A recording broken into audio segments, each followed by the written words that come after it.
I got to set you straight. I got to set you straight on about 3 wrong takes you've just exhibited in the last 48 hours. All right. And I feel bad because you're under the weather. No, Should I wait? It'll keep the adrenaline flowing in me. It'll be good for me. I'd say before you do that and get me all twisted off and hacked off and upset with you. Yes. Can you help me? Okay, first, this is so weird. Last night I'm watching The Five. And every once in a while, one of the last segments will be, here's a weird thing in the online world, a big debate, blah, blah, blah. And their thing was, can men wear white jeans? Is it okay for men to wear white jeans? It's not in any circumstance. Here's what made this timely. Swear on a stack of Bibles as this segment was happening, on my patio, delivered from Lee Jeans, a pair I just ordered, pair of white jeans. I got some dark blues, I got some blacks. Send them back. I was looking at those, but here's the thing: it's coming into springtime. Little Tommy Bahama shirt and white, and I think it has a kind of a Jimmy Buffett vibe to it. So I would absolutely say yes to the white jeans. Jesse Waters said yes to the white jeans. Judge Janine said blank no. Tyrus grew almost violent to the notion of white jeans. So you are in the anti-white jeans camp? Well, I don't think I could pull it off, but then again, when you're kind of, it's a pair of jeans. Yeah, but I can't see myself wearing white jeans. So I don't mind. There's a stigma to the whiteness, so to speak. It just shows everything. It just shows my rear end. I mean, it's just my thighs. I mean, I don't want to see that. Dark is better. Dark covers everything up. I may need to rethink. Well, here's my secondary thing, because at I think Bass Pro, there's a house brand, I don't know if it's called Redhead, and they have really good sort of light nylon pants that are kind of water resistant. I got a pair that are tan. I got a pair that's black. I got a pair that's gray. There's another color I thought about getting, and Lisa said she might just file for divorce if I do. Which color? Take a stab. Red? No. I'd let her. Fuchsia? No. Light blue. What? A light blue. And I once again thought about having one of my Tommy. I got a lot of blues. I got blue. But that's a lot. But the light blue is worse than white. You can't do light blue. Here's the thing. On the white jeans, I think the white jeans are fine. But the light blue, her point on that is, it looks like my next stop is the home. The light blue says, I've given up. It is time for me to be in the facility. And can I mention that about the home? Because I don't think it's a secret, and I've shared with you privately as well as on air, that I'm a little jarred by hitting 65 last week. Yeah. And it is kind of throwing me a little bit. And I got an email. You talked about the video message you got from those wonderful listeners at the concert. And I was just touched by this, because we have this family of people who engage with us every day. We got to do something for her. I don't even know what it would be, but we'll figure something out. If she texted you or something or emailed you, find out when her birthday is. I will. And let's do a big tribute. Let's have a big. That's a great idea. I am now ready. I'm now ready for whatever artillery you have to aim at me. Go for it. Let's go from the sublime to the ridiculous. Let's start on the lower end of things you've been wrong about. I mentioned yesterday what a clown Gretchen Whitmer is to 100%. Be in the Oval Office holding a folder over her head. And you're like, the picture might have gotten her. She addressed it yesterday. Yes, she was on a stage and she said, I didn't want my picture taken in the 100%. Oval Office. Yep. She's an idiot, and you tried to give her some grace because you didn't feel good yesterday. That's the only reason I'm going to attribute it to that. Oh, maybe the camera got her at the wrong time. No, it didn't. She's such an imbecile. She's such a bimbo. She's trying to hide in the Oval Office behind blue folders. And she's got presidential aspirations. Here's a woman who might have to stare down President Xi in some future generation, who can't even allow herself to be photographed with Trump in the Oval Office. Thank you. So that's a minor thing. Number two, let me guess, you're loving the Barbie astronaut story yesterday. You think that's the greatest thing going, right? Let me I don't know that. Right, but funny, because that happened during the show. As Katy Perry and Gayle King, the running joke stupidest thing I've ever witnessed in my life. Pointless, mindless, woke, DEI.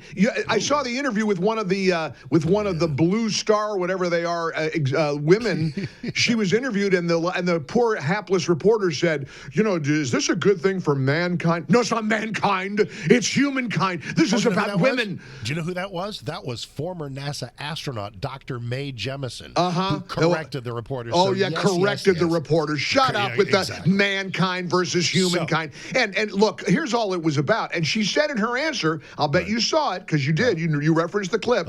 This is about empowering women and showing that women can reach the horizon. It was a joyride. It was fully automated. They didn't do anything. They didn't do anything. 100%. Jimmy Fallon put it best. This wasn't some kind of game-changing breakthrough. It was the world's priciest Six Flags ride. That's all it was. Totally agree. So if I can answer your question. Yes, sir. Anytime people go to space, I think it's cool. I know. I also think that if we're at the point where we're sending people routinely just as a bit, that shows how accessible space can be. At some point, there will be space tourism, and I look forward to that. And I think that's lovely. I know it. People can send whoever they wish. I don't care. I just don't care. I don't. I don't get worked up about it at all. But nor do I view it as anything historic or important in any way, shape, or form. Was it kind of cool? Sure, it was. All right. Other than that, I don't care. So let's get to the meat and potatoes of our major disagreement. While you're not feeling very good. It's all right. I saw a tweet from a dear friend of mine who looked at a bond reduction from $1 million to $250,000 for this punk who thinks it's okay to have a knife apparently in a backpack and pull it out and plunge it into the chest of another student when they have a disagreement. Right. And suddenly a good friend of mine said, that doesn't seem unreasonable to let him go free 2 weeks after he murders this athlete in Frisco. Now, all I ask you to do, I just want you to close your eyes and pretend that the victim was black and the guy with the knife was white. Oh, I know that. You know what would happen. There was he wouldn't see the light of day for 4 years. Of course. Is that right? And it's not right. Well, of course not. Then okay. So I'm not Have you seen the GoFundMe totals for Karmelo? I have. It's like for $500,000. Yep. Guess what? The family could have bonded him out at the $1 million. What's the requirement for a cash bond on $1 million? It's $100,000. It's 10%. I believe so. Well, but when you got $500,000, why are you going to blow it on bailing him out when you got a judge, a woke judge, and your guest? I cannot wait to hear your Congressman exchange. Pat Fallon, who is so incensed about this because for those as he should be. He should be. I kind of shrugged and I said, because here's the thing: is Karmelo Anthony a seeming candidate for bond reduction, and the bottom line is, in a vacuum, if we're not all twisted off and torqued off about the details of this, which are admittedly sensational, is he a flight risk? Probably not. Is he going to stab anybody else? Probably not.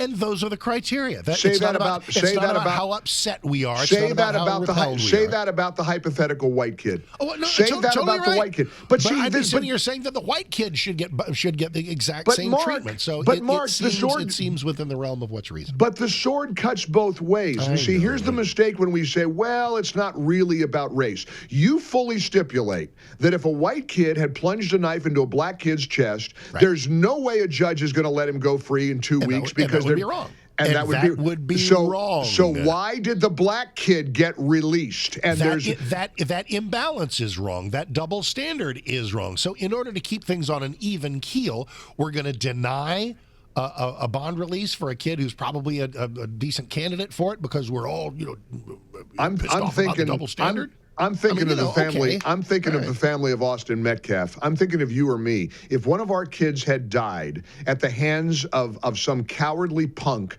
2 weeks ago, and the kid is now home watching cartoons and eating Domino's pizza and living that's wrong, Mark. It's absolutely wrong. Except it's not. Except if I could show you 100 cases where people in exactly this set of circumstances have absolutely gotten this bond reduction and absolutely gotten what Karmelo Anthony got. It is not wrong. It is not unique. It is not rare in any way. You're just mad, and I am too. And I get it. It's dead wrong. And here's the funny, as you sometimes do to me. It's an injustice. I don't disagree with you. If they'd kept it at $1 million, I'd have said that's fine. There's a realm of things that seem rational here. This is within it. Pat says, wow. Congressman Fallon is coming after the judge in the primaries on March. I have no quarrel with that either. Good for him. And ultimately, last thing, I'll give it right back to you. There is going to be a trial. There will be accountability for this young man, and he is, one would think, going to spend some decent years in prison. But on the other hand, he is going to be uplifted by a segment of our population, white and black, who have now glorified murder. Look at Luigi Mangione. You saw the former New York Times, Washington Post reporter Taylor Lorenz the other day. Oh, he's hot. Yep. You know, he's handsome, and he's just fighting back against the system. The left has now gone to this terrible, evil, demonic place where murder is acceptable. If there's a conflict, you pull out your knife, and you know what? You were probably provoked by the white kid, by the privilleged white kid. That's been the claim. If you don't like your health care insurance, you shoot the guy in the back, and then that's okay. This is what's happening. You don't like Elon Musk, you destroy a Tesla. And CNN yesterday did a report that said, well, the real problem with violence in America is white supremacy. That's what it is. It's right-wing white supremacy. These people, they're gaslighting us. Hey, final minute, I got to, and I'm sorry you're under the weather. Hope you're feeling better soon. But final 60 seconds. You want to go down a rabbit hole? Yeah. I got in trouble yesterday with some of the goofiest callers I've had in years. Yes. I dare you to mention Steve Bannon's belief that Donald Trump is going to serve a third term in the Oval Office. Okay, let's do 60 seconds. How about the call? Did you have like wacky callers like justifying not really. it? I kind of did it on the fly in the middle of 14 other things, kind of like the Karmelo story, so there wasn't really enough oxygen for it. I'll give you 30 seconds, and then you tell me what happened. I don't want to overanalyze or underanalyze. I think in a way that Trump sometimes does, I think Bannon's doing a bit. There is zero chance of this.